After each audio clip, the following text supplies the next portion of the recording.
to the Fruity Knitting Podcast. This is episode 21 and I'm Andrea. And I'm Andrew. We're back in our Offenbach, Germany studios. We produced our last show in the Snowdonia National Park where we were taking our vacation, but now we're back. It's our first episode for 2017, so welcome. Yes, and we've got a full and fantastic program for you today. I've interviewed Susan B. Anderson and her son Evan, who have recently started their own yarn company called the Barrett Wool Company. So many of you know a lot about Susan already from her knitting books, her tutorials and her podcasts. So our interview is focusing mainly on how she and her son have set up their yarn company. So it's a little bit of behind the scenes of Barrett Wool. Yep. Our guest on Knitters of the World today is Cleo. Cleo comes from Seattle, Washington. Cleo has called herself a history nerd, and you can see this passion in her prolific garment knitting. We are also getting a short tutorial on seaming from Andrea. A lot of people have asked about seaming with all the garments that are produced around here, so that's something to see. We have a quick update on our cals, and we're also going to get to see my hiking jacket, which is finally finished. Yes, yay! So here he is wearing his jacket. It looks fantastic on him. I'm super proud. He's done a brilliant job. Yep. Well done. Well, thank you very much. But we have to say, Andrea is head designer at Fruity Knitting, so she actually did the design. It did turn out perfectly. It fits perfectly. We didn't have to redo anything, so there was no ripping back, which is nice for me as a beginner. It was a lot of knitting for me. So we did it in DK weight. It's a DK weight wool. The wool is from the Yorkshire Wildlife Trust. We've mentioned before. I really like it as something that I wear out in the wild. Because it is a conservation-based yarn, so that's a great thing. It's a DK weight wool. We did it on a very small needle. It was a 3mm needle, so probably smaller than you would usually use for a DK. And a tight gauge. Yeah, so the reason for that was to get the tight gauge. It's about 24 or 25 stitches per 10 centimetres or 4 inches. And we did that to get a nice solid material. It's quite windproof and also quite tough. So it's made for, being hard out. Wearing. And being out in the cold. So I love it. I wear it a lot and I've really enjoyed it. Andrea did some of the tricky things. She put in the zipper, did the collar, did some of these tricky hemmy bits around the bottom. And the seams. And the seaming, yeah, all the sewing up. So I didn't do any of that. I was well occupied with doing the knitting itself. My knitting did get better. It was a lot of practice, so that was good. Yeah. I also have to say, Madeline knitted one of the sleeves for me as a Christmas present, which was really cool. We did want to get it finished while we were on vacation in Snowdonia so that I could wear it there and we'd get some photos in that beautiful scenery. And I think we've got some to show here. Yes. We're going to insert some photos of our photo shoot of Andrew modelling it in the gorgeous little Welsh town of Betsycwrdd. Yes. I'm hoping I've said that right. I know there are some Welsh-speaking watchers, so forgive me if it's wrong. Yep. It's the most gorgeous little village in the Snowdonia National Park, and we had a little stone cottage that we hired that was just outside of this village. So here he is looking stunning in his hiking jacket. I am so proud of him because the knitting is gorgeous. I think it looks store-bought, and to me that's a compliment. Because, and you can't tell which of the sleeves Madeline did. The gauge is absolutely the same. I told Madeline she had to match her gauge to Andrew, and she did a brilliant job of doing that. I'm also going to now show you the inside. So I might put some photos in as well of what it looks like on the inside, because some of you wanted to know how did I insert the zipper? Pretty easily. The first thing I did was pick up the stitches for the collar. And I knitted a 1x1 rib, and I knitted it to twice the length that I wanted it. And then I sewed in the seam, and I just used the sewing machine and knitted 2 straight lines of straight stitch, just so that it would be extra solid and sturdy because it is a hiking jacket. And then I turned the collar around. I still had my stitches on the needle, so they were live. And I did something like a three needle bind off by knitting into the stitches that I picked up on the inside of the jacket, and then binding them off. And that just made sure that it was going to stay flexible at the instead of sewing it. It just gives it a bit more flexibility. I then hand sewed down the side section next to the zipper. So I'm going to show you some up close pictures of that. And please admire Andrew's wonderful knitting. It is so neat. I am so proud of him. It looks really, really great. So that is a monumental effort on his part. And he's learnt so much just simply by doing thousands of knit and purl stitches. Yeah, it's plenty of practice in there. So we do have another finished object for the Bring and Brag, but it's not knitted by us. I just wanted to quickly show you. It's this gorgeous pair of socks. We had one of our very kind German viewers had heard me mention on one of the previous episodes that I don't particularly like to knit socks, but I absolutely love to wear hand-knitted socks. So she wrote to me and asked me, could she knit me a pair? And of course I said, well, that would be wonderful. So when we came back from Wales, this gorgeous pair of socks, which were beautifully knitted, were here to greet us. And she sent them with a few other goodies in a project bag that she sewed herself because she's also a sewer. So that was very kind and generous and very touching. It was just a pure, kind, generous act. And we were very touched by it. And we had to laugh because I only have one project bag and I use it for all of my projects. And Andrew has been using an old shopping bag that's plastic that's now got a hole in it. So he is now going to use this project bag for his new project, which is... My new project, it's smaller than my last project. It's a pair of socks for Andrea, so another pair. And it's Fair-Isle. I'll fix that up. You fix that up. Right. Yeah, it's Fair-Isle, yep. It's not really Fair-Isle. We're using a Lang yarn self-striping thing.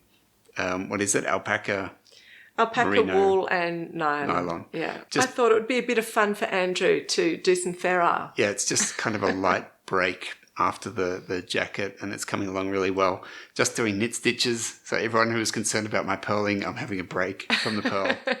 I think I'm just about up to the heel flap, so I guess I'll have to do that. And you're just doing it one at a time because it is this self-striping yarn and I haven't divided it evenly yet. So it's just easier to do one sock and then the other. And you've just done that in like two sits. I mean, after doing the jacket, it just whizzes along, you blink and you're at the end of the row. So I feel like I spend most of my time turning around the corner and going back again because I still find it a bit awkward to get everything lined up. But the knitting itself is going really easily. So what do you think of it on one? Do you like two at a time or is it a difference to you? Well, I find this this is straightforward. There's less tangling of everything. And I think the big thing that I didn't like the last time I did socks was that we were using both ends of the one ball of wool, which just makes it that extra little bit fiddly and keeping things untangled. So that was more trouble than it was worth. We will have to watch that we try to get them roughly the same size and shape because I haven't even counted on this. I'm just knitting away happily until it looks long enough. And so they might be two different socks, but you're getting a bit lax in your experience. It's like a relaxed project here. Yes. But yeah, there they are. I even used a stitch marker here. Yes. That's where I was when I sat down yesterday evening, so it roars along. Yeah. So I want to talk to you now about seaming because seaming seems to be quite a controversial topic.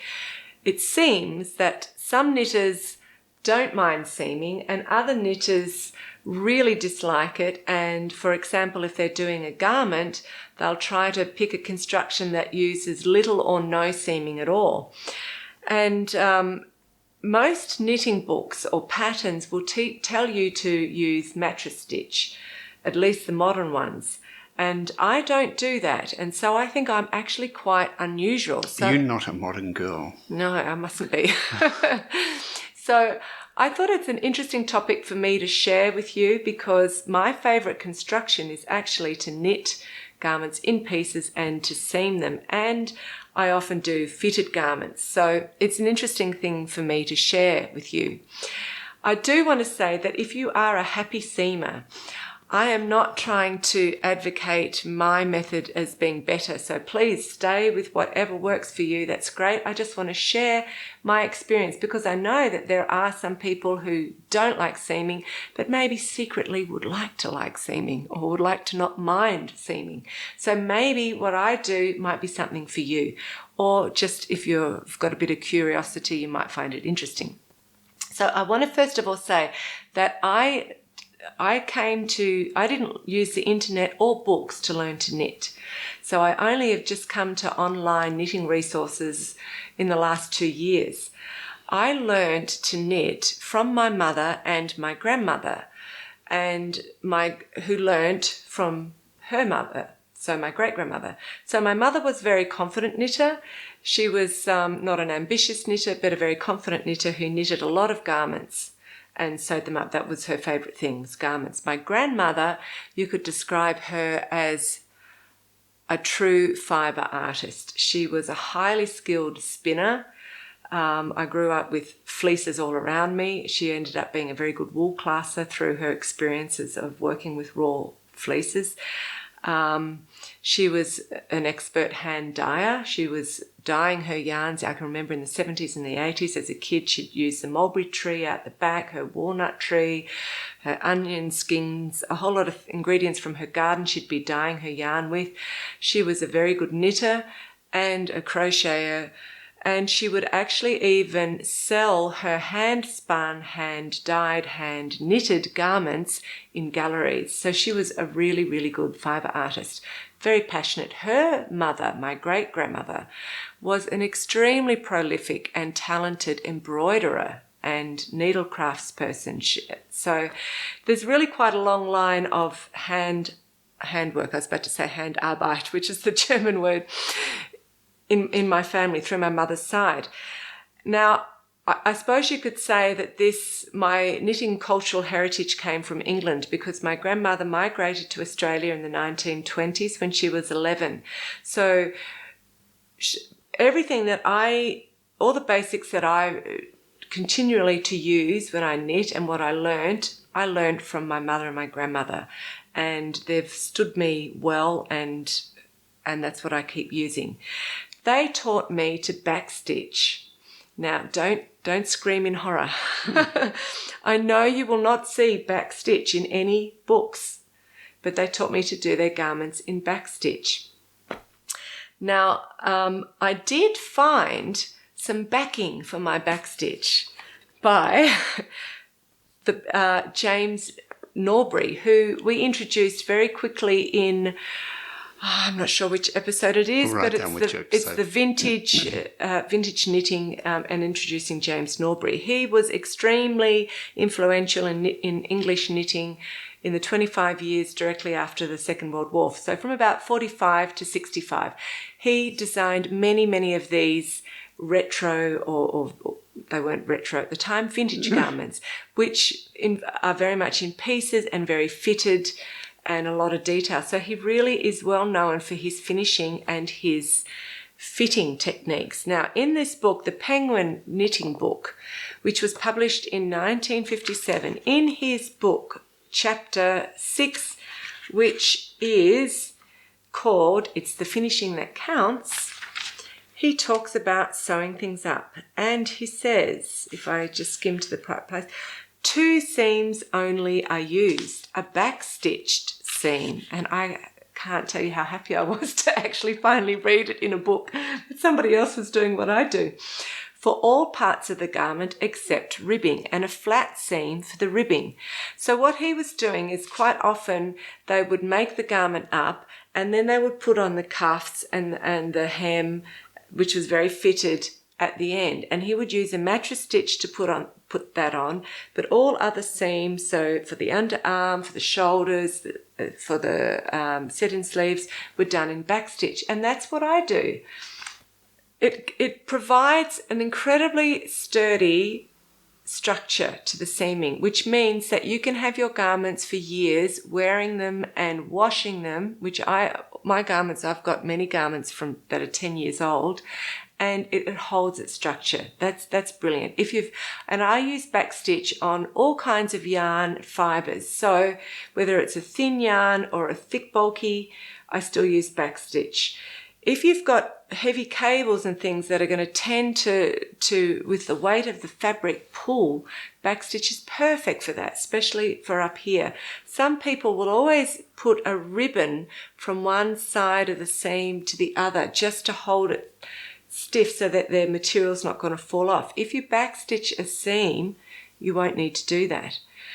The other advantage of it is on the right side of the fabric, the seam is very, very neat. If you can, that's a backstitch seam here, so that the columns of knit stitches lie really, really well next to each other. Sometimes mattress stitch can leave a bit of a scar looking.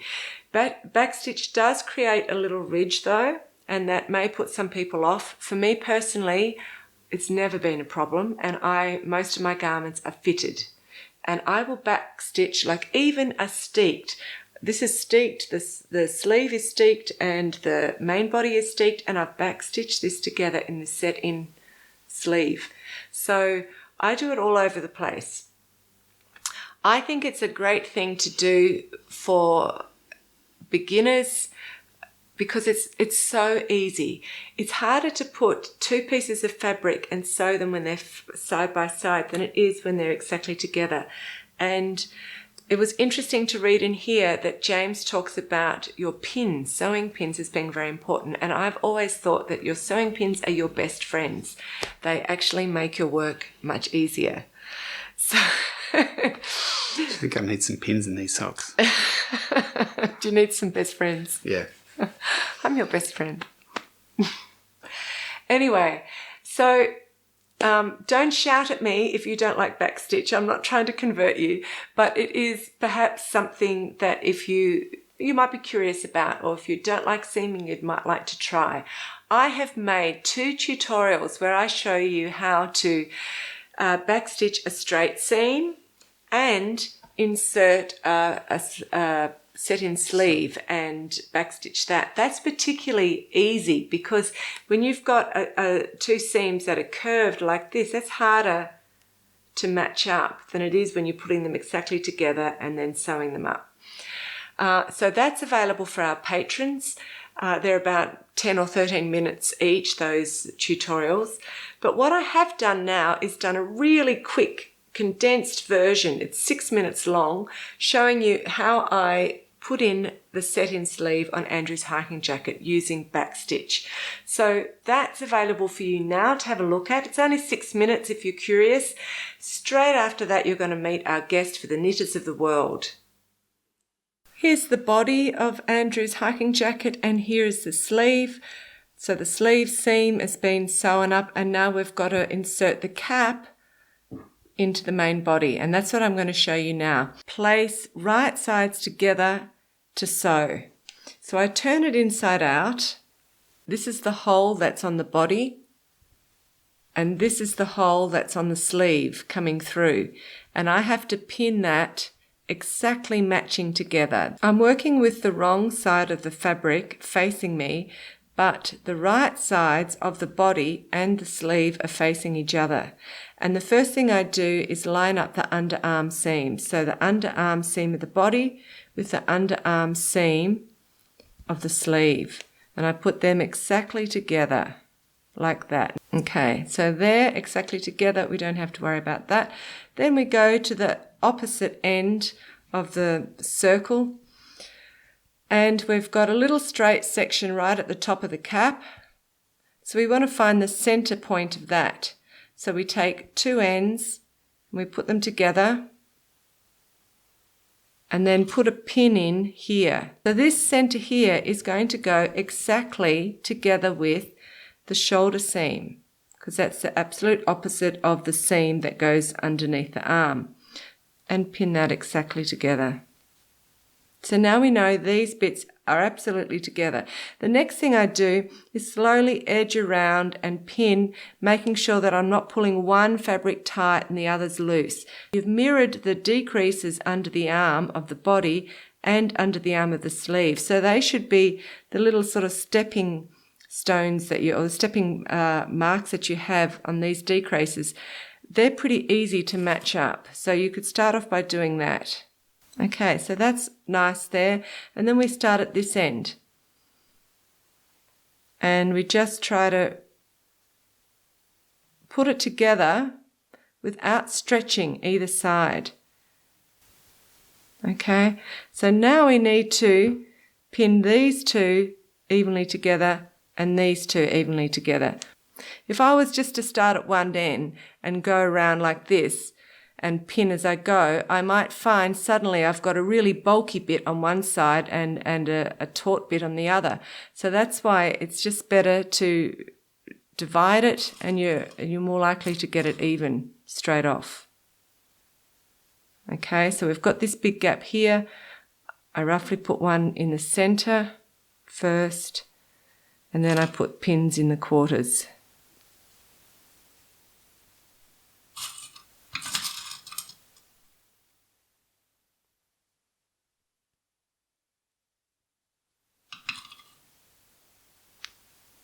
Okay, so there we go. This whole half is exactly pinned, and you can see how easy that is.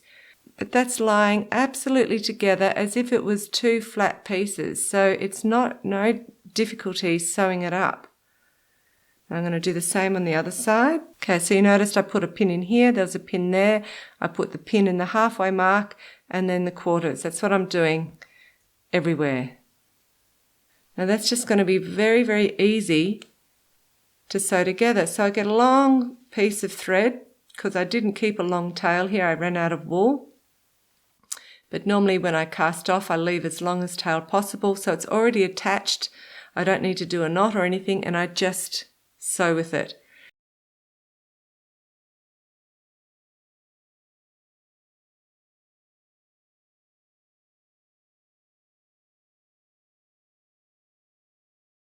I usually do a little knot by pulling it in like this. I've got a hole and just threading it through. Okay, so that's pretty secure. Now I can just start my back stitch. So I take out another pin and I put my finger in, and that way I can also, if anything is rolling, I can also stop it from rolling. And on the edge, whenever you can, whenever you've got stitches like this, like on a cast off edge, put your needle through both of them. Now this wool is a bit fuzzy so you can't see clearly, but I'm putting it through both. And then both here.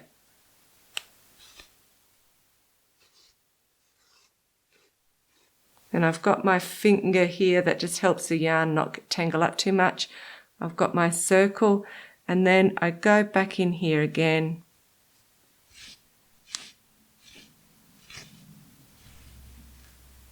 Like that. And that's my first stitch. And now I'm just going to work my way around.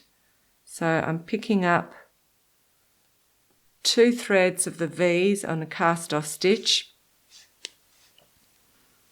And when you've just got a side seam, you just take the outside stitch of both pieces. Here I am here, nearly finished, just this section to go. So I started here, I back stitched all the way around to here. You can see when I turn it inside that you've got these slanting running stitches of the back stitch, and that's very easy for you to darn your ends in when you're finished with your needle. And here's the sleeve cap the right way. You can see how neatly it's sitting underneath. You've got your seam there, which you can hardly see. This is a great thing. It doesn't leave ugly looking seams on the right side of the fabric back stitch. So that's the seam for the under the sleeve. That's the seam there for the body. All the joining everywhere is really neat and looks good.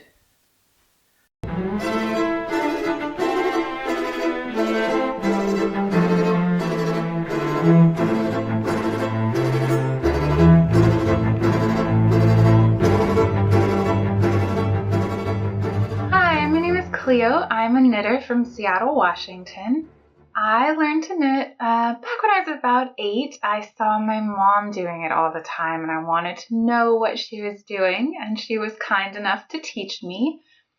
I didn't become a really avid knitter until I was in about my mid to late teens, because I saw all these beautiful patterns in magazines and I started to want to be able to make them. For a long time, I was definitely much more of a product knitter than a process knitter. I would just try to churn projects out, but I'm trying to get a little bit better at slowing down, even when I make a mistake, actually ripping it out instead of just saying, oh, it's for me, it doesn't matter.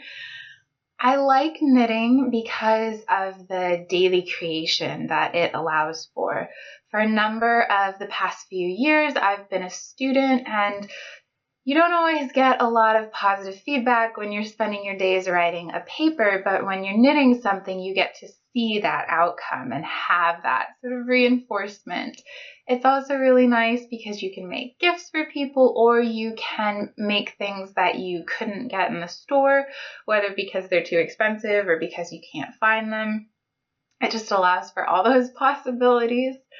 I also really love knitting because I am a total history nerd, and I love that I can design patterns, or I can find patterns designed by others who share that same nerdiness and incorporate some of those elements into their designs. A few of the projects that I am most proud of or learned the most from are these are definitely ones I'm very proud of. They're a little hard to see because they are dark blue, but they are kilt hose.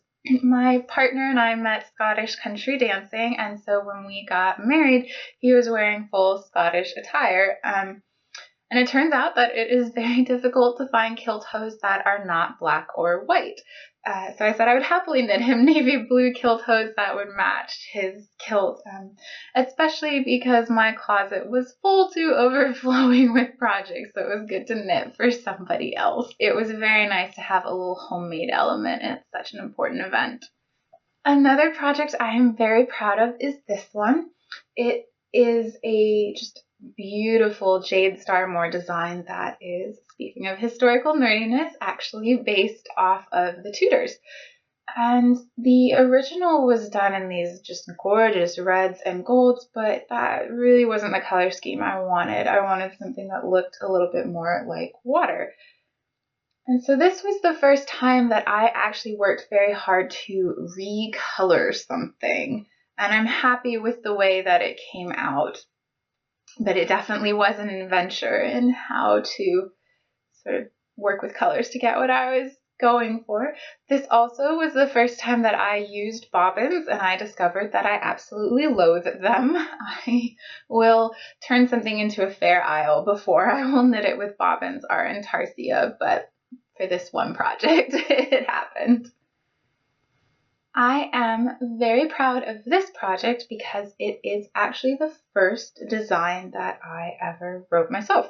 And it was a really good challenge because I had to think, okay, I understand what I'm saying, of course, but how does someone who's never seen this design in person, never heard me talk about it, how are they going to understand what I'm trying to communicate? So that was a really good expansion of my knitting skills, or a start, because definitely in progress. But it's a very simple design, just a little bit of cable and some stockinette, but I am very proud of it.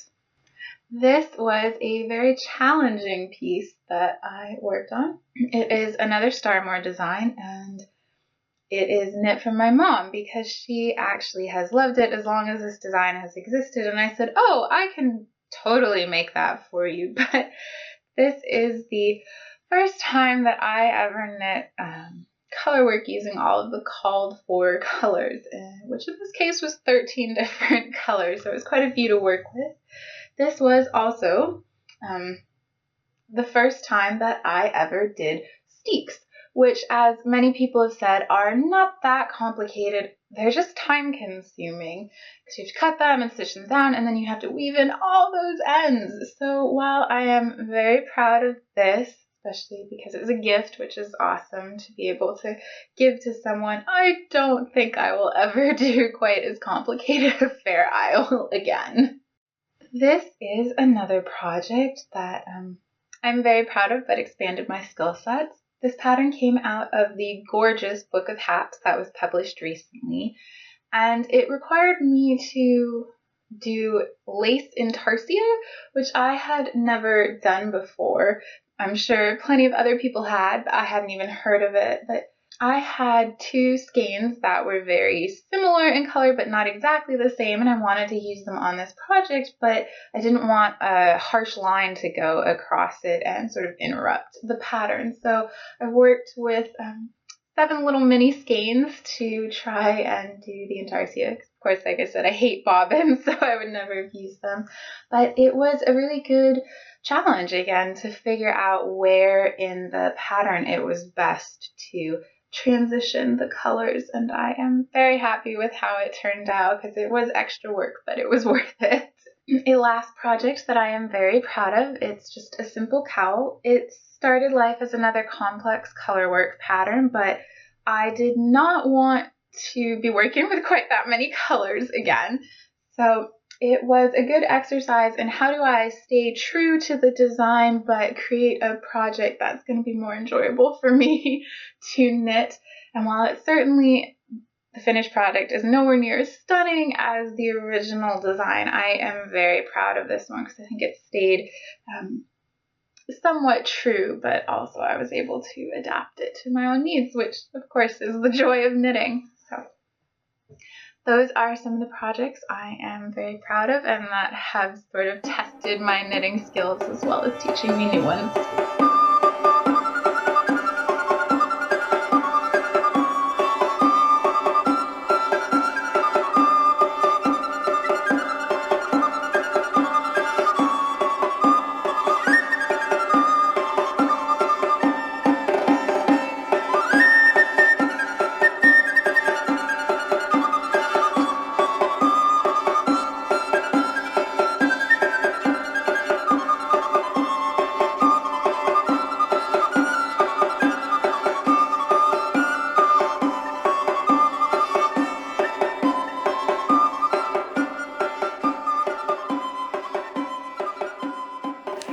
Welcome back.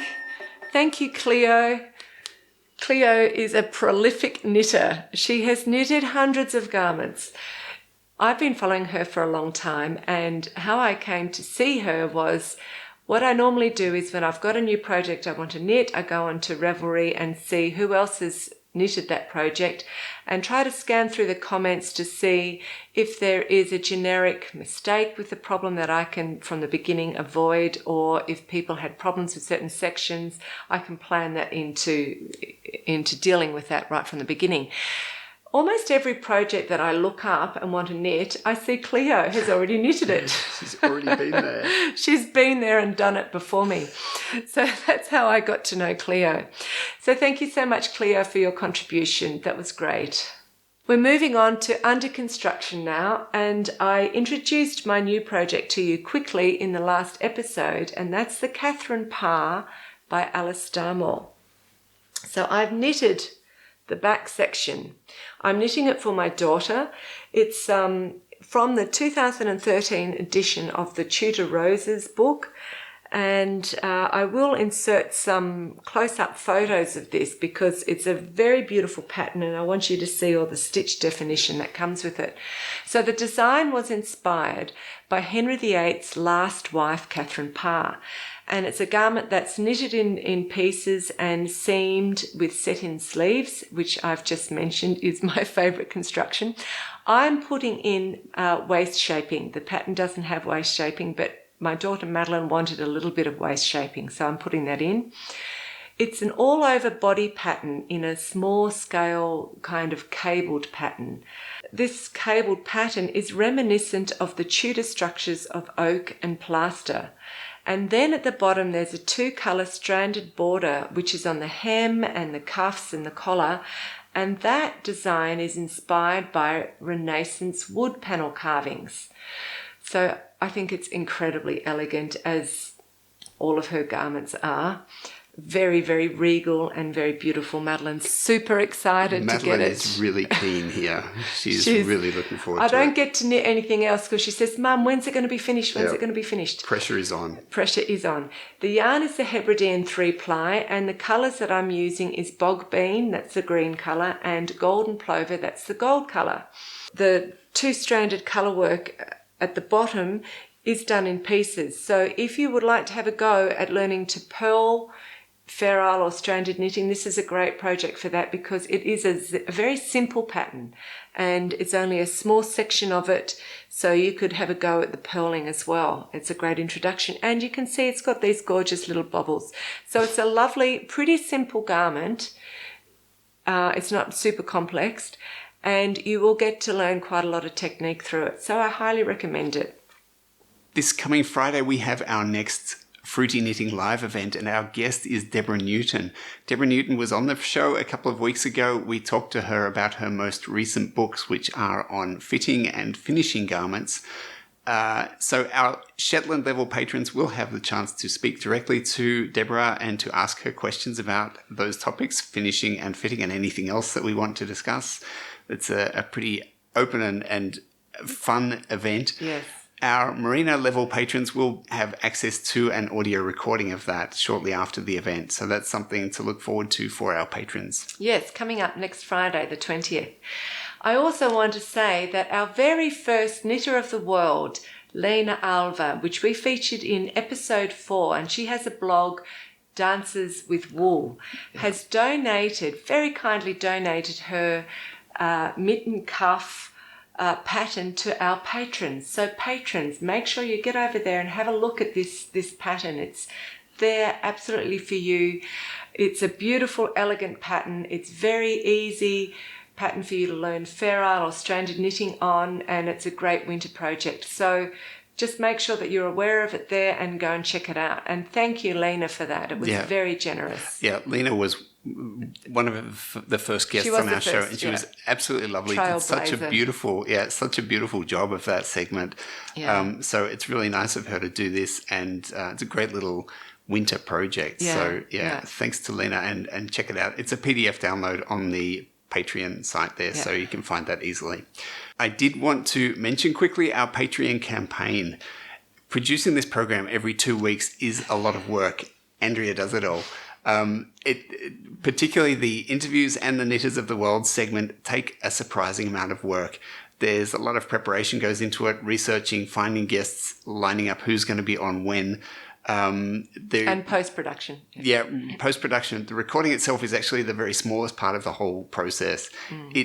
That, together with everything else that has to be done for the show, really is getting towards a full-time job. Our aim is to have Andrea cut back on her normal work and to continue producing the podcast in a more sustainable way so that it's no longer a 7-day-a-week job.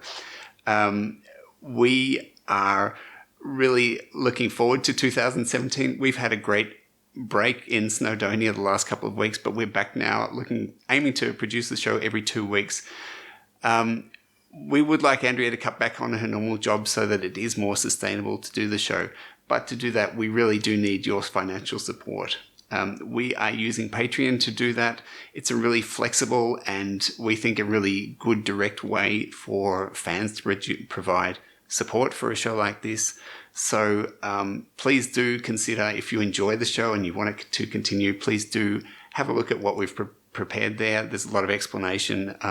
Everything that you need to know is available there. If you do have any questions, we've got a special thread on the Ravelry page, so you can put your questions there and we will get back to you on that. Yeah, and thank you to our existing patrons. We really, really appreciate you. Yep. So now we're on to our Carl news. We've got 2 Carls running at the moment, the ferrule accessory Carl and the cabled garment Carl. I'm going to talk about the ferrule accessory Carl. That's going to be finishing on the 31st of January, so make sure you get all of your finished objects in the finished object thread. We are going to be choosing 2 winners. One of the winners will get this book, which we're going to donate. Actually, not this one, this is our copy.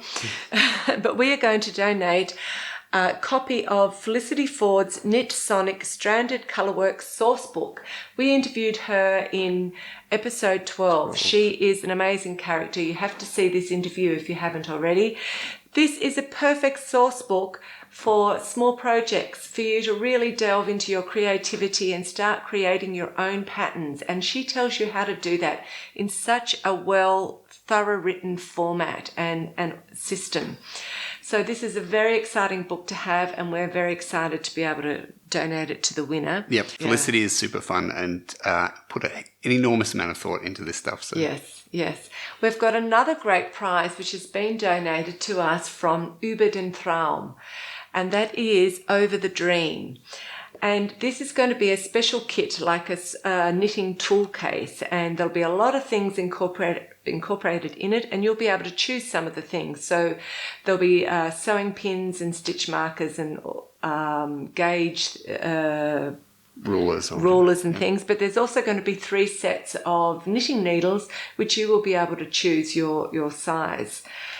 So that is very generous, a great gift, and the details for that is laid out in the Feral Accessory thread, so you can read and click on her website and read all about that.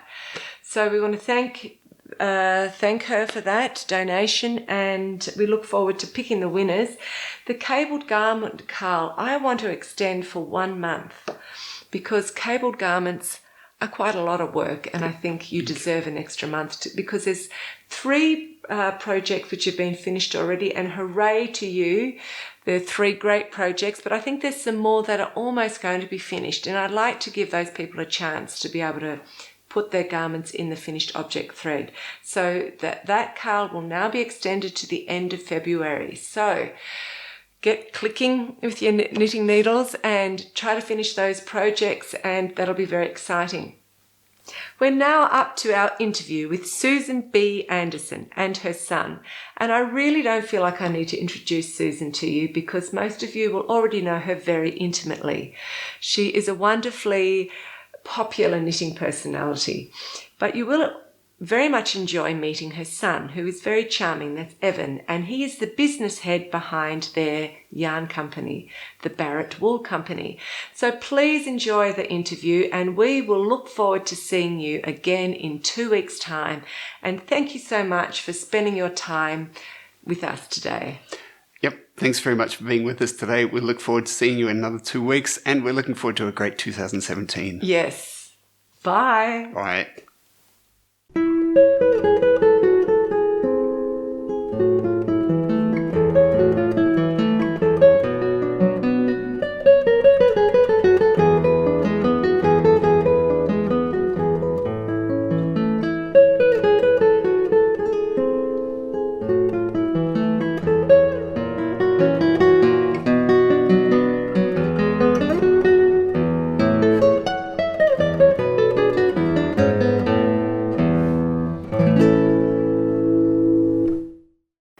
Welcome to the Fruity Knitting Podcast. My guest today is a very popular and beloved member of the knitting community, Susan B. Anderson. She's an award-winning blogger and international knitting instructor. She's published 6 books and has worked as a freelance designer for yarn companies and magazines. And now, together with her son, has started her own yarn company called Barrett Wool. So throughout her knitting career, Susan's had the opportunity to work with many different yarns and to hone in on what's most important to her in the fibre and qualities of a yarn. So I'm really looking forward to hearing what criteria Susan's used to develop her own yarns.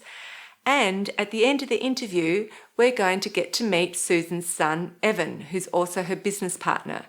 So thank you, Susan, so much for being here with us today, and a very warm welcome to the Fruity Knitting Podcast. Well, thank you for having me. I'm honored to be here, and I'm excited to get to talk to you today. You've published already 6 books. Can you tell us about the learning curve of writing your first book and then your subsequent books? And your knitting blog has also won a few awards. So was your blogging experience helpful to you in writing your books? Sure. So first, let's talk about the book. I have a great story for when I first got my publishing deal, and that was in 2004. I like to tell this story because it was kind of one of those, all the stars aligned right at the right moment.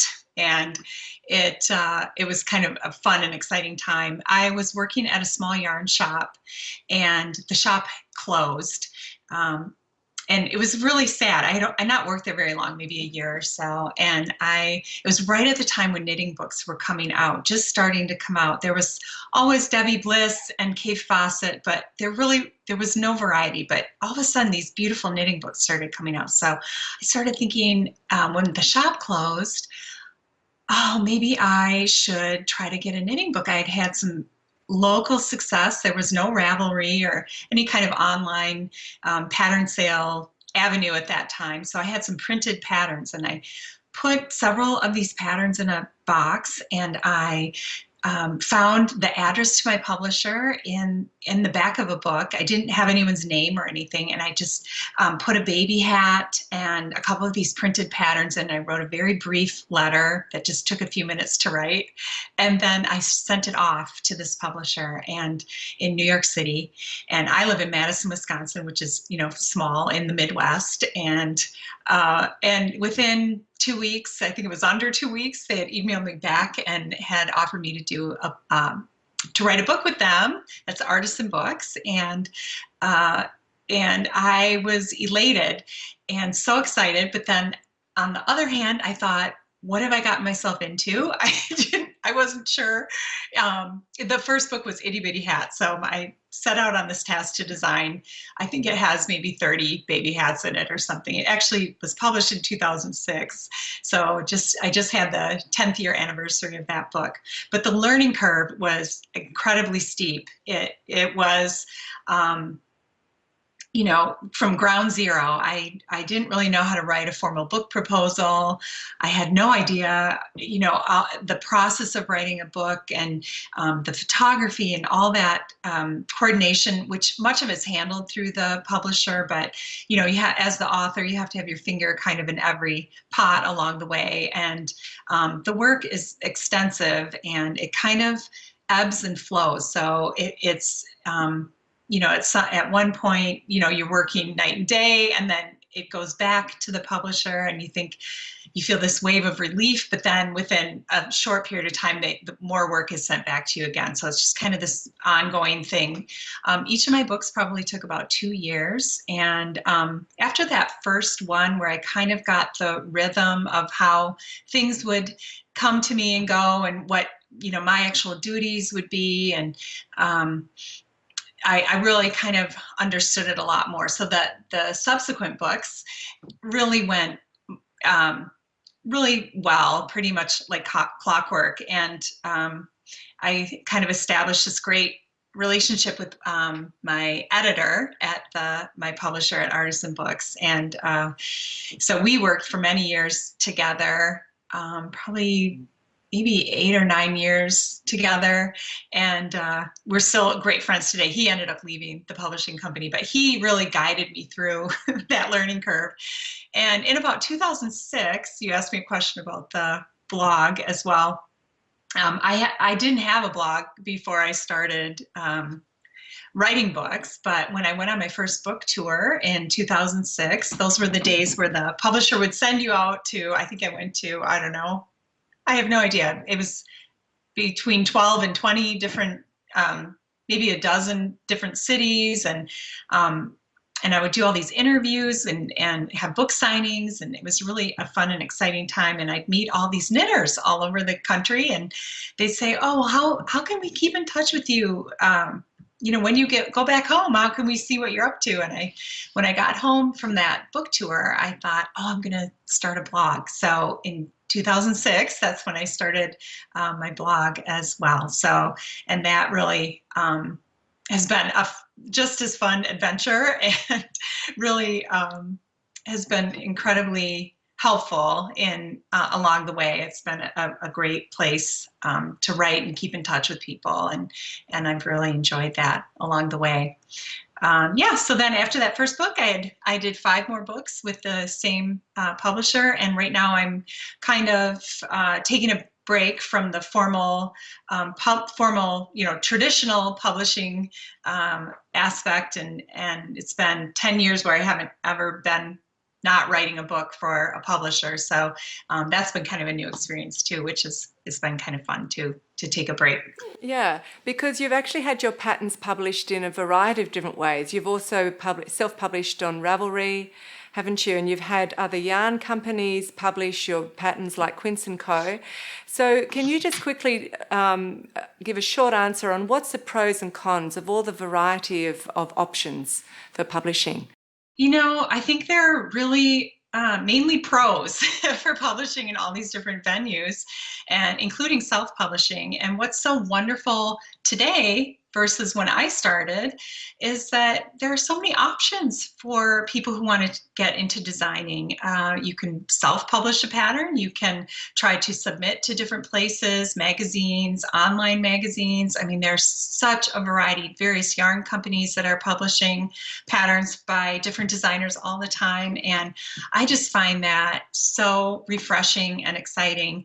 I think so to get your foot in the door, you probably need to do a little bit of everything. Do some self-publishing, but make sure you make it as professional as possible. Try to get really good photos and have it tech edited and maybe test knit, before you put something out there. I think submitting to places and not getting discouraged is also a really wonderful way, through companies, magazines, because they have a huge, wide audience. So if you're wanting to get started in designing, that's really a good place to start.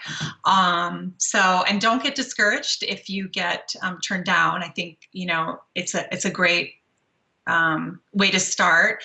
Also, going through a traditional publisher, there are so many benefits to that. Like I said, they will really guide you through the whole process. You learn so much. You learn so much about pattern writing on a large scale. And then, if you're with a bigger publisher, your books are worldwide then. And, when you're self-publishing, you have to do all the promotion yourself, and your audience will be a lot smaller. But yarn companies have great online followings, and they're also in all the yarn shops all over everywhere. So that's a good thing too. So I think it's really wonderful to just kind of get yourself out there and really explore all different types of venues. I've really enjoyed all of it, and I've learned so much from all those different ways to publish your patterns. And your yarn company is now going to be producing your own patterns as kits. And are you planning on also publishing other designers' work? We're starting to publish some patterns, and we've been kind of releasing them a little bit here and there. We've only been open for about a month. So I think we have 6 patterns up right now, and we have a lot more things in the works as far as that goes. And one of the things, that I so look forward to is having the ability to create kits for my own patterns, because a lot of I do some bigger projects as well, but a lot of my projects are smaller projects that involve different colors. And so for us to be able to offer kits that support our own pattern lines has just been amazing. We released our first kit just a week or 2 ago, and the response we got was really amazing. The other thing that we want to do with our patterns is have a real instructional aspect. I love to teach knitting, and it really is one of the biggest parts of my knitting life is teaching, and I travel all over and I get to teach. And so we've already done one pattern, for example, is this sheep that just came out when we opened a few weeks ago. And for this pattern, I made 4 instructional videos that go along with the pattern. So when you receive the pattern, you also receive a link, and then you can go to that link, and there are 4 videos waiting for you to help you with a few of the maybe trickier spots for the cute little toy there. And so we want to do more of that. We also have some tutorials up. So I'm trying to think, what I want to see with a company, and since I have worked with such a variety of companies and publishers, I have some really good ideas about what would be really helpful and popular with knitters. Let's talk about the yarn now, because you've written on your website that 100% American-made and domestically sourced wool is really important to you. So tell us why this is an important criteria, and Has it actually been hard to produce an affordable yarn with this criteria?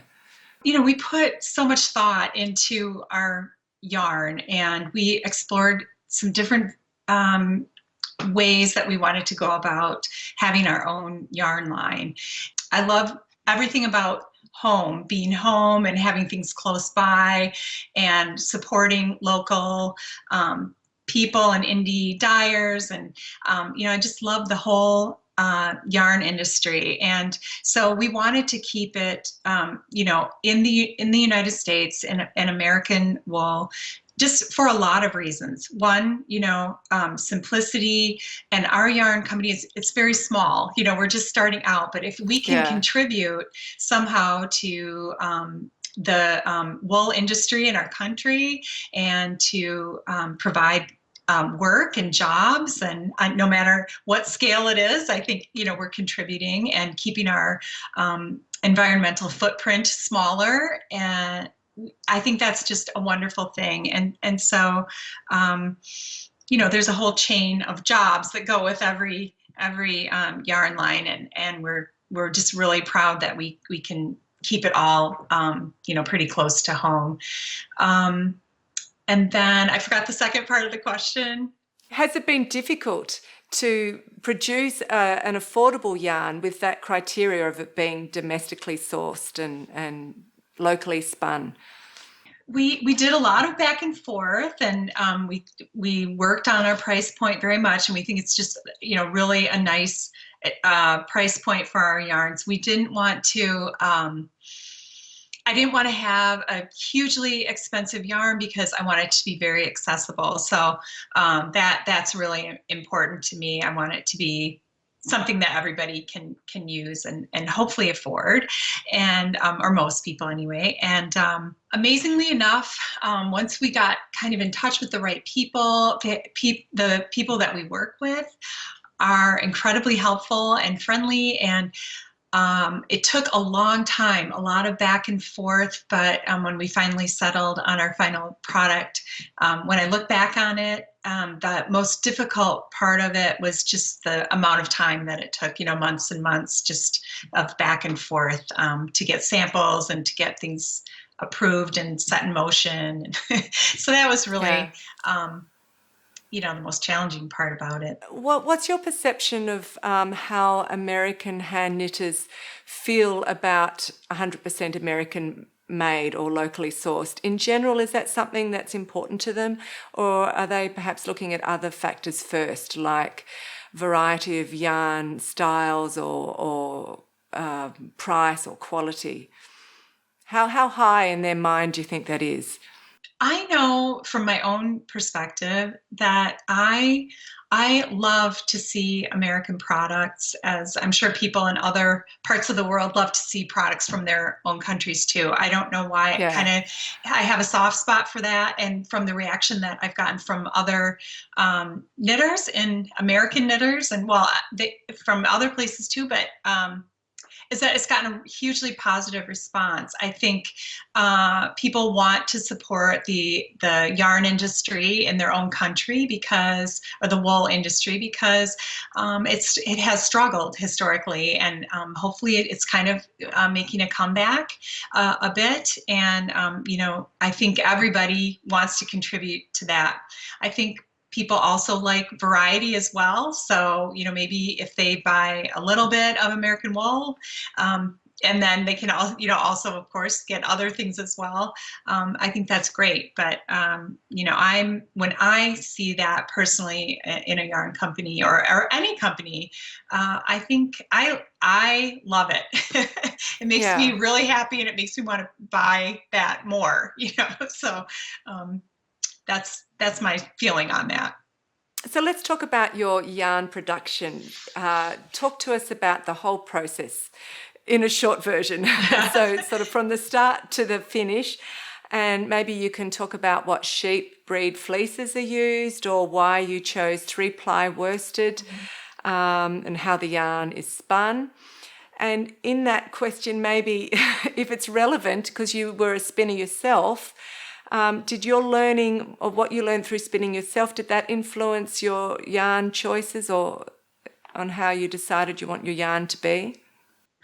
We started looking at all different sorts of yarns, and what I really wanted was, I don't want to call it a basic yarn, but I think a better term is maybe a yarn that could be used on so many different varieties of projects. I wanted something that was springy, durable, but yet lofty and kind of light and squishy.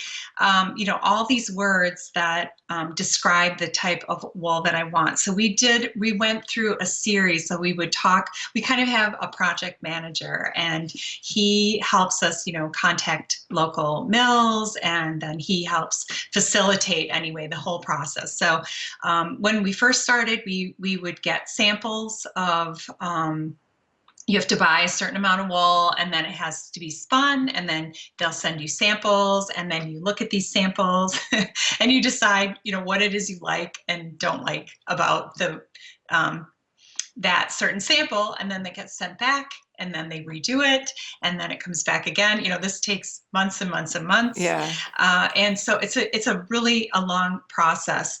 What we landed on I have some of our yarns here, is this. It's a semi-worsted spun, and that has to do with the combing and separating of the fiber, and then it is spun. But it's a really hardy, lofty wool. It's a 100% domestic Columbia wool that we're working with. So it's really, it's an extremely versatile wool, and it can be used for, a huge variety of projects. So it's just one sheep breed? Yes, it is one. It's 100% domestic Columbia. I went through some different plying, like the twist and the number of plies, and I landed on this 3-ply. It's really plump, and it gives a high definition for the worsted weight. A 3-ply, and I think it just has the most perfect twist, and when it's washed and blocked, it just blossoms. It's so squishy. I'm wearing, this is the fingering weight right here, but it's just so wonderful. It's comforting and squishy and light. The fingering weight is a 4-ply, and it has a nice twist to it. And those are just kind of what I landed on after seeing a lot of samples. And then you asked about the spinning. And spinning, yeah, I have to say that I am so glad that I learned to spin. It has been instrumental in my understanding of yarn and plying and trying all sorts of different fibers. It really has been so enlightening, and I can't say enough about it. It really just expanded my knowledge of yarn in so many ways. So I'm so glad that that I haven't been a long time spinner. I think I taught myself maybe 5 years ago at this point. So I've been knitting for decades, but that's one thing that. Did it just give you the confidence to be able to make these decisions? Exactly. That I felt so much more knowledgeable. I did tons of reading. I just spun really pretty intensely for those. For the past years. I've been so busy lately that I haven't been able to spin much lately, but I definitely want to get back into it again. So let's talk about the colours, because you've got 16 colours for both of your types of yarn. You've got your worsted yarn and the fingering yarn. How did you come up with your colour palette? Like, did you have a criteria? Because you've written a lot of toy patterns. So, for example, were you looking for certain kinds of color tones that you wanted to use for these patterns, or? I didn't let the toy knitting direct the color palette, because really toys can be made in any color, and so really what I set out to do was more of a general color palette. I knew I had this. I mean, I would love to have 100 colors to offer, but I knew I had to, we're just small, so I had to start small. When we were first starting to look at colors, I kind of looked at the color wheel, and I wanted to hit as many different areas that I could. So of course I wanted to have neutrals, which would be like a natural, a gray, a brown, maybe, and a black. But we actually, this is our dark one, but it's actually, it's a very beautiful kind of charcoal gray. It's not like a dark black. So I wanted neutrals. So we started kind of there. Then I just kind of went around, and I thought, I want to have a few shades of blue, because blue is always extremely popular. It's always if you read anything about popularity of colors, blues and greens are always really popular just in general. They usually top the list, and they're popular with me too. So I wanted to have several shades of blues, and I think our blue shades I'm so in love with them. I can't stop. I can't stop knitting with them, because I think we really hit those so nicely. So we had several shades of blue. Actually, I have a couple in front of me right here, but these are two of our shades of blue. This is Morning Sky, and this one's called Wishing Well. And we had so much fun naming the colors. And we have another darker blue too. And then, so sorry to interrupt. How did you start? Like, did you have a color palette in front of you, and you could choose, okay, I want that tone and that tone, or do you have to start with like having mixing all the colors together so that eventually they're all the same kind of tone? Like, did that play a role? Do you know what I mean? Yeah, you mean like how did we say, okay, we want this color? Yes. That kind of thing. Yes. So I went around and I picked out general colors that I wanted and shades. So, made a list. So I want, this many of these various colors. Then what you can do is, there are all sorts of different ways the dye house that we work with, they have a chemist, so he creates the colors and the dyes. So what you do is you need to send something of the color that you want. So you send something, it could be a Pantone color or a paint chip, or it could be a piece of fabric, or something to give them a general idea. Then what they do is they will try to replicate the color that you're interested in, and they will send you back. They do dip dyes on your yarn. So they have samples of your yarn. They do dip dyes, and they send them back, and they'll give you 3 dip dyes of that color that you were trying to get. So then you can choose, you see which one of those 3 you like the best, and you can go with that one. Or if you don't like it, it's not, we had one that was not right at all. And so we just scrapped it, and we brought in another color. It didn't read the way we wanted it to on the yarn. So there was a lot of back and forth on that, or adding in another color that maybe we were missing. And it took months and months, but it was really exciting. So whenever we'd get those dip dye cards, we were just so excited to, run and see what came back for us as far as colors. So. Can you, if somebody with their eyes shut came up to your 16 colors and picked 2 colors, they're going to go together? That they'll probably look good together. Is that because there's an underlying tone to all of them? Did you bear that in mind when you were picking your 16 colors? So for instance, for color work, you could just take 3 colors, and they're probably going to work well together because they're similar in some way. Mm-hmm. Was that a conscious decision in any way? Oh, absolutely. That was completely my goal, is that you could mix and match and put things together. It was absolutely intentional. And you wouldn't believe how many times I would take different skeins and put them together. Oh, you could use this with this and this and this and this and this. And, that's really was one of the main criteria for the 16. And I already have lists of new colors that I want to add in, because, now I'm seeing, places where we could have a lot more colors that would really come into play nicely. So I'm excited as we move along here. But yeah, absolutely, I wanted to have a palette that could really you could mix and match with a lot of ease too. So Susan's son Evan is joining us now, and he's her son and business partner. So Evan, you've completed a formal business training and you focused on small businesses and startup companies. So what do you see as the most important factors for a small handcrafting or yarn company to succeed? Yeah, so I graduated college a couple of years ago, and I focused on accounting, but I also took some classes on small business and entrepreneurship. But for starting a business, I think a couple of things are very important, and one of them is really having a passion and an interest for what you're doing. And I don't know if anyone has more of a passion and interest than my mom, and I just seen her my whole life and being around knitting, and just know how big of a part of her life that is.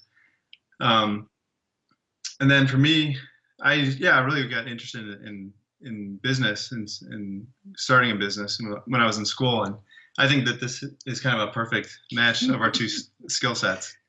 And then second, I think was just really focusing on bringing a quality product to the market. And I know my mom's talked about that before, was how much care and thought that we put into creating our yarn and patterns. So I think those are my two keys. Yeah. So what areas in the company are you responsible for? Well, it's just me and my mom right now. So I do. This is it. Yeah. So I do photography, graphic design, customer service, order fulfillment, all the financials. I try to let her just focus on the design. That's really what she likes to do. So. Yeah. Okay. And what's your vision for the company? Where would you like to see it go? I just want to just keep growing it and just kind of see where it goes. I mean, I think we have a lot of ideas like for future patterns and instructional type videos, and hopefully we'll bring in some new yarn lines and just each day try to move forward a little bit. Yeah. Because you've grown up seeing your mum actually working on her own small business. You know, as a kid, you would have seen her constantly develop her own small business. So have you seen, you've had first-hand experience of that, and then you've gone to business classes.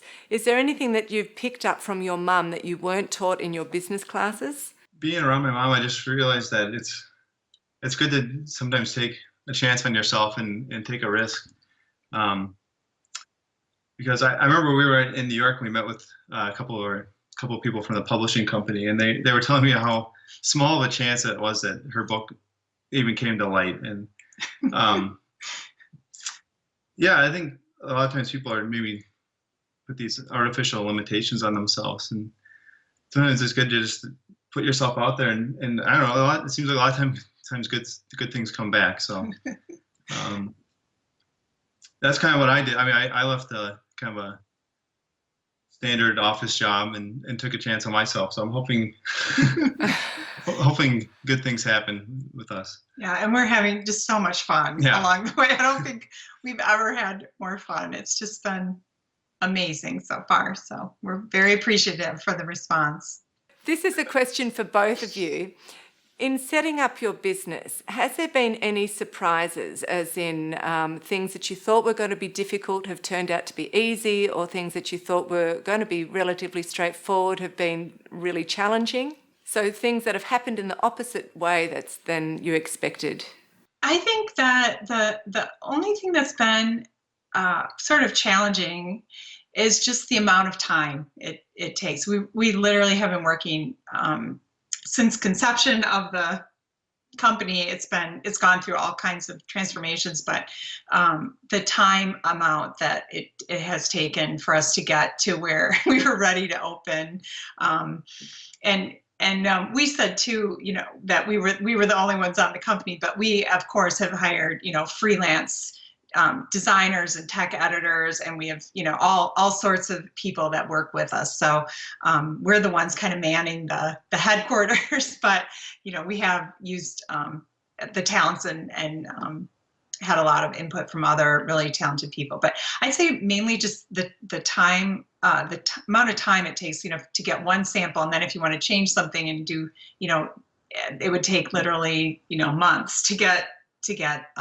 back another sample to test. So that part was really the most challenging, I think, for me. I don't know if you have anything else. I would just say that just the amount of those small pieces that go into starting a business, and it just little things you don't even think about, like